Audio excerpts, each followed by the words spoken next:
Juste pour faire une petite parenthèse, le temps, en fait, il a une importance quand même assez exceptionnelle dans le Coran et Allah, il nous en fait la démonstration dans une sourate.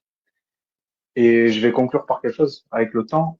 Simplement, aujourd'hui, la science pure, les scientifiques, ils disent que le temps n'est pas partout, il est local. Il peut être à des endroits, à d'autres endroits, il n'est pas le même à Ouais, bien certains sûr. endroits, il n'est pas le même à d'autres endroits. Voilà. Et dans le Coran, Allah, il nous prouve ça, subhanallah. J'en ai des frissons encore quand j'y pense. Allah, il nous prouve ça par l'histoire de l'homme qui dit, Allah, comment vas-tu faire revivre cette Ouais, terre après qu'elle soit morte comme ça? Et Allah le fait mourir pendant 100 ans, c'est ça, capitaine? ouais, exactement. C'est Son Oser. âne et 100 sa ans. nourriture. Oseir, exactement. Voilà, exactement. Mais il nous montre la localité du temps.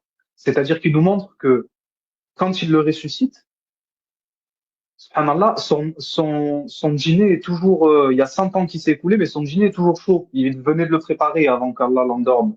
Son dîner était toujours chaud, comme si il représentait le Elle ne présent. s'est pas gâtée. Sa nourriture ne s'est pas gâtée. Ouais. C'est ça. Dans le sens où Et elle ne s'est pas périe. son âne n'est qu'un tas d'os.